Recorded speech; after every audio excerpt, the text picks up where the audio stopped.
എല്ലാവർക്കും സുഖമാണെന്ന് വിശ്വസിക്കുന്നു. ഡെയിലി അപ്ഡേറ്റിലേക്ക് എല്ലാവർക്കും സ്വാഗതം. നാളെ ജൂൺ 14-ാം തീയതിയും തുറന്നുള്ള ദിവസങ്ങളിലും നിങ്ങൾ ശ്രദ്ധിക്കേണ്ട വളരെ പ്രധാനപ്പെട്ട കാര്യങ്ങളാണ് ഈ ഒരു വീഡിയോയിൽ വ്യക്തമാക്കുന്നത്. വീഡിയോയുടെ വിശദാംശങ്ങളിലേക്ക് കടക്കുന്നതിന് മുമ്പ് കൂടുതൽ ആളുകളിലേക്ക് ഇൻഫർമേഷൻ എത്താൻ ഷെയർ ചെയ്യുക, ലൈക്ക് ചെയ്യുക. ഫേസ്ബുക്കിലൂടെ കാണുന്ന ആളുകൾ ഫോളോ ചെയ്യുക. വീഡിയോയുടെ വിശദമായ വിവരങ്ങളിലേക്ക് വരാം.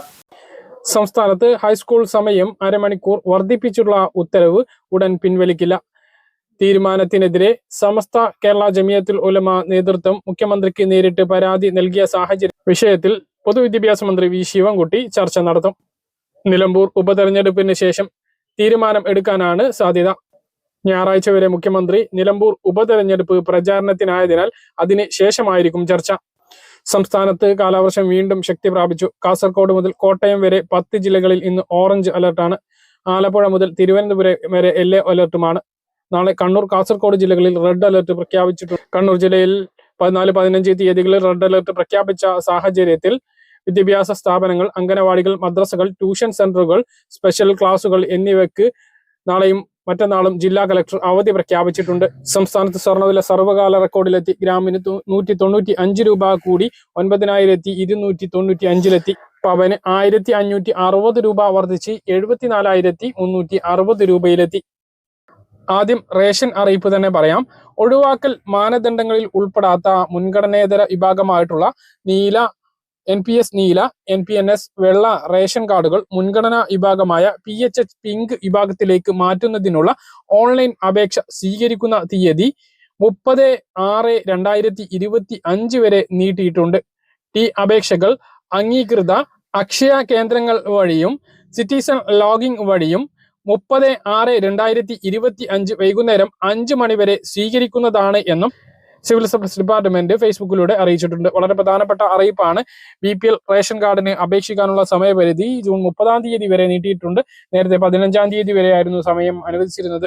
ഒഴിവാക്കൽ മാനദണ്ഡങ്ങൾ എന്ന് പറയുമ്പോൾ 1000 സ്ക്വയർ ഫീറ്റ് വീട്, 1 ഏക്കറിലധികം ഭൂമി, സ്വന്തമായി ആവശ്യത്തിനുള്ള 4 ചക്ര വാഹനം, സർക്കാർ, അർദ്ധ സർക്കാർ ജീവനക്കാർ റേഷൻ കാർഡിൽ ഉണ്ടായിരിക്കൽ, ആദായ നികുതി അടക്കുന്ന ആരെങ്കിലും റേഷൻ കാർഡിൽ ഉണ്ടായിരിക്കൽ, 25,000 രൂപയ്ക്ക് മുകളിലുള്ള മാസ വരുമാനം, ഇതൊക്കെയാണ് ഒഴിവാക്കൽ മാനദണ്ഡങ്ങൾ. അപ്പൊ ഇതിലൊന്നും ഉൾപ്പെടാത്ത നീല, വെള്ള റേഷൻ കാർഡുകൾ ഇപ്പോഴും കൈവശം വെച്ചിട്ടുള്ള ആളുകൾക്കാണ് മുൻഗണന റേഷൻ കാർഡിന് അപേക്ഷിക്കാൻ കഴിയുക. അപ്പൊ അപേക്ഷിക്കുന്ന സമയത്ത് രോഗികളാണ് എങ്കിൽ ആ വിവരവും, അതുപോലെ തന്നെ തദ്ദേശ സ്ഥാപനങ്ങളിൽ നിന്നും BPL ലിസ്റ്റിന് അർഹതയുണ്ട് എന്ന് തെളിയിക്കുന്നതിന് തദ്ദേശ സ്ഥാപന സെക്രട്ടറി നൽകുന്ന ഒരു സാക്ഷ്യപത്രം കൂടി വാങ്ങുക. അങ്ങനെയെങ്കിൽ മുൻഗണനാ റേഷൻ കാർഡിൽ ഉൾപ്പെടാനുള്ള സാധ്യത കൂടുതലാണ്. അപ്പോൾ 30-ാം തീയതി വരെ അപേക്ഷിക്കാനുള്ള സമയമുണ്ട് എന്നുള്ള ഏറ്റവും പ്രധാനപ്പെട്ട സന്തോഷകരമായിട്ടുള്ള അറിയിപ്പാണ് നീല, വെള്ള റേഷൻ കാർഡുള്ളവർക്ക് പങ്കുവെക്കാനുള്ളത്. BPL റേഷൻ കാർഡിന് ലഭിക്കുന്ന അരി വിഹിതങ്ങൾ മാത്രമല്ല, സർക്കാരിന്റെ വിവിധ പദ്ധതികളിലേക്ക് അപേക്ഷിക്കുമ്പോൾ മുൻഗണനാ റേഷൻ കാർഡിനാണ് മുൻഗണന ലഭിക്കുക. അപ്പോൾ അത് കഴിഞ്ഞതിന് ശേഷമേ BPL റേഷൻ കാർഡ് ഇല്ലാത്ത ആളുകൾക്ക് പദ്ധതികളുടെ സഹായങ്ങളെല്ലാം ലഭിക്കുകയുള്ളൂ. അപ്പോൾ അർഹതയുള്ളവരെല്ലാം ഉടനെ അപേക്ഷ സമർപ്പിക്കാൻ വേണ്ടി ശ്രദ്ധിക്കുക. മറ്റൊന്ന്, അഗ്നിസ്റ്റാർക്ക് കർഷക രജിസ്ട്രേഷൻ നടപടി ഇപ്പോൾ ഓൺലൈനായിട്ട് അക്ഷയ, അതുപോലെ തന്നെ CSC കേന്ദ്രങ്ങളിലൂടെയും സാധിക്കും എന്നുള്ള അറിയിപ്പാണ് പങ്കുവെക്കാനുള്ളത്. രാജ്യത്തെ കർഷകർക്കെല്ലാം ആധാർ നമ്പർ പോലെ യുണീക്ക് ആയിട്ടുള്ള ഒരു കർഷക ID നൽകുന്നതിന് വേണ്ടി കേന്ദ്ര സർക്കാർ ആരംഭിച്ചിട്ടുള്ള അഗ്നിസ്റ്റാർക്ക് കർഷക രജിസ്ട്രി ജൂലൈ 31-നകം എല്ലാ കൃഷിഭവനുകളിലെത്തിയും കർഷകർ ചെയ്യണമെന്നായിരുന്നു അറിയിപ്പുണ്ടായിരുന്നത്. ഇതിന്റെ അടിസ്ഥാനത്തിൽ സംസ്ഥാനത്തുള്ള എല്ലാ കൃഷിഭവനുകളിലും വലിയ തിരക്കാണ് അനുഭവപ്പെടുന്നത്. ഇത് കൃഷിഭവനുകളിലെ മറ്റ് ജോലികൾക്ക് തടസ്സം ഉണ്ടാക്കിയിരുന്നു. ഈ ഒരു സാഹചര്യത്തിൽ കൂടിയാണ് ഓൺലൈനായി സേവാ കേന്ദ്രങ്ങളിലൂടെയുള്ള അഗ്നിസ്റ്റാർക്ക് രജിസ്ട്രേഷൻ നടപടികൾ കൂടി ആരംഭിച്ചിട്ടുള്ളത്. അപ്പൊ ഇനി മുതൽ അക്ഷയ, അതുപോലെ തന്നെ CSC കേന്ദ്രങ്ങൾ വഴിയും അഗ്നിസ്റ്റാർക്ക് കർഷക രജിസ്ട്രേഷൻ നടപടി സാധ്യമാകുന്നതാണ് എന്നുള്ളതാണ് ഏറ്റവും പ്രധാനപ്പെട്ട അറിയിപ്പായിട്ട് അറിയിക്കാനുള്ളത്. സൗജന്യമാണ് കൃഷി ഭവനുകളിലൂടെ ചെയ്യുന്നത്. പക്ഷേ CSC അക്ഷയ കേന്ദ്രങ്ങളിലൂടെ ചെറിയൊരു ഫീസ് നൽകേണ്ടി വരും എന്നുള്ളതും ഓർമ്മിപ്പിക്കുന്നു. അപ്പോൾ PM കിസാൻ സമ്മാൻ നിധി ഉൾപ്പെടെയുള്ള കർഷകർക്ക് ലഭിക്കുന്ന ആനുകൂല്യങ്ങളും സേവനങ്ങളും മുടങ്ങാതെ തുടർന്നും ഭാവിയിലും ലഭിക്കുന്നതിന് വേണ്ടിയിട്ടാണ് ഈ അഗ്നിസ്റ്റാർക്ക് കർഷക രജിസ്ട്രേഷൻ നടപടി ആരംഭിച്ചിട്ടുള്ളത്. രാജ്യത്തുടനീളം ഉണ്ട്. നമ്മുടെ സംസ്ഥാനത്ത് ഇപ്പോഴാണ് ആരംഭിച്ചിട്ടുള്ളത് എന്നുള്ളതാണ്. എന്തായാലും അത് ആരംഭിച്ചിട്ടുണ്ട്. അപ്പൊ ആ നടപടി എല്ലാവരും പൂർത്തീകരിക്കാൻ വേണ്ടിയിട്ട് ശ്രദ്ധിക്കുക. സാമ്പത്തിക സ്ഥാപനങ്ങളിൽ അവകാശികളില്ലാതെ കെട്ടിക്കിടക്കുന്ന പണം എത്രയും വേഗം ഉടമകളെ കണ്ടെത്തി തിരിച്ചു നൽകാൻ നടപടി സ്വീകരിക്കണം എന്ന് ധനമന്ത്രി നിർമ്മല സീതാരാമൻ വ്യക്തമാക്കി. മുംബൈയിൽ ചേർന്ന സാമ്പത്തിക സ്ഥിതി വികസന കൗൺസിൽ യോഗത്തിൽ RBI, SEBI, MCA, PF MHRDA, IRDAI തുടങ്ങിയ നിയന്ത്രണ ഏജൻസികളോടാണ് ധനമന്ത്രി ഇക്കാര്യം ആവശ്യപ്പെട്ടത്. അവകാശികളില്ലാതെ കിടക്കുന്ന ഫണ്ടുകൾ അവകാശികളെ കണ്ടെത്തി വേഗത്തിൽ കാര്യക്ഷമമായ കൈമാറ്റത്തിനായി ജില്ലാ അടിസ്ഥാനങ്ങളിൽ പ്രത്യേക ക്യാമ്പുകൾ സംഘടിപ്പിക്കുന്നത് പരിഗണിക്കണം എന്നും ധനമന്ത്രി ശുപാർശ ചെയ്തു. ജനസൗഹൃദ സാമ്പത്തിക സംവിധാനമാണ് ആവശ്യം. സുതാര്യത ഉറപ്പാക്കുന്നതിനോടൊപ്പം സാമ്പത്തിക സംവിധാനങ്ങളിൽ ആളുകൾക്ക് എളുപ്പം സേവനങ്ങൾ ലഭ്യമാക്കണം. ഇതിനായി ഡിജിറ്റൽ സേവനങ്ങൾ കാര്യക്ഷമമാക്കേണ്ടതുണ്ട്. വിദേശ ഇന്ത്യക്കാർക്കുൾപ്പെടെ KYC നടപടികൾ ലളിതമാക്കണം. പൊതുവായ KYC സംവിധാന ചട്ടങ്ങൾ കൊണ്ടുവരണം. ബാങ്കുകൾ, ഇൻഷുറൻസ് കമ്പനികൾ, പെൻഷൻ ഏജൻസികൾ, ഓഹരി വിപണി എന്നിവയ്ക്കെല്ലാമായി പൊതുവായ KYC സംവിധാനമാണ് അഭികാമ്യം. വിദേശ ഇന്ത്യക്കാർക്കും ഇന്ത്യൻ വംശജർക്കും ഓൺലൈൻ വഴി KYC നടപടി പൂർത്തീകരിക്കാൻ അവസരം ഒരുക്കണമെന്നും അവർ വ്യക്തമാക്കി. 2025 മാർച്ചിലെ കണക്കുകൾ പ്രകാരം രാജ്യത്ത് ബാങ്കുകളിൽ അവകാശികളില്ലാതെ 97,545.12 കോടി രൂപയാണ് കെട്ടിക്കിടക്കുന്നത്. ഡിപ്പോസിറ്റർ എഡ്യൂക്കേഷൻ ആൻഡ് അവയർനെസ് ഫണ്ടിലാണ് ഈ തുക സൂക്ഷിച്ചിട്ടുള്ളത്. 2024 മാർച്ച് അവസാനം ഇത് 78,213 കോടിയായിരുന്നു. ഒരു വർഷത്തിനിടെ 24.71% വർധനമാണ് ഉണ്ടായത്. ഇതിനു പുറമെ അവകാശികളില്ലാതെ കെട്ടിക്കിടക്കുന്ന ഓഹരികളും ലാഭവിഹിതവും ഇൻഷുറൻസ്, പെൻഷൻ ഫണ്ടുകളുമെല്ലാം വേറെയുമുണ്ട്. ഗൂഗിൾ പേ, ഫോൺ പേ പോലുള്ള UPI ഇടപാടുകൾക്ക് മർച്ചന്റ് ഡിസ്കൗണ്ട് റേറ്റ് MDR പുനഃസ്ഥാപിക്കാൻ കേന്ദ്ര സർക്കാർ ഒരുങ്ങുന്നു എന്ന വാർത്ത അടിസ്ഥാനരഹിതമാണ് എന്ന് കേന്ദ്ര ധനമന്ത്രാലയം വ്യക്തമാക്കി. ഇത്തരം അടിസ്ഥാനരഹിതമായ പ്രചരണങ്ങളിൽ ജനങ്ങളിൽ ആശയക്കുഴപ്പവും അനാവശ്യ ഭീതിയും സൃഷ്ടിക്കും എന്നും UPI ഇടപാടുകൾ പ്രോത്സാഹിപ്പിക്കുന്നതാണ് സർക്കാരിന്റെ നയമെന്നും മന്ത്രാലയം വാർത്താക്കുറിപ്പിൽ അറിയിച്ചു. നേരത്തെ 3000 രൂപയ്ക്ക് മുകളിലുള്ള ഇടപാടുകൾക്ക് മർച്ചന്റ് ഡിസ്കൗണ്ട് റേറ്റ് പുനഃസ്ഥാപിക്കാൻ ഒരുങ്ങുന്നതായി റിപ്പോർട്ടുണ്ടായിരുന്നു. ക്രെഡിറ്റ് ഡെബിറ്റ് കാർഡുകൾ UPI വഴി പണം സ്വീകരിക്കുന്നതിന് വ്യാപാരികൾ ബാങ്കുകൾക്കും UPI സേവന ദാതാക്കൾക്കും നെറ്റ്വർക്ക് ദാതാക്കൾക്കും നൽകേണ്ട തുകയാണ് MDR. 2020 മുതൽ ഡിജിറ്റൽ ഇടപാടുകൾ പ്രോത്സാഹിപ്പിക്കുന്നതിൻ്റെ ഭാഗമായി ഇന്ത്യയിൽ UPI ഇടപാടുകൾക്ക് MDR ഈടാക്കുന്നില്ല.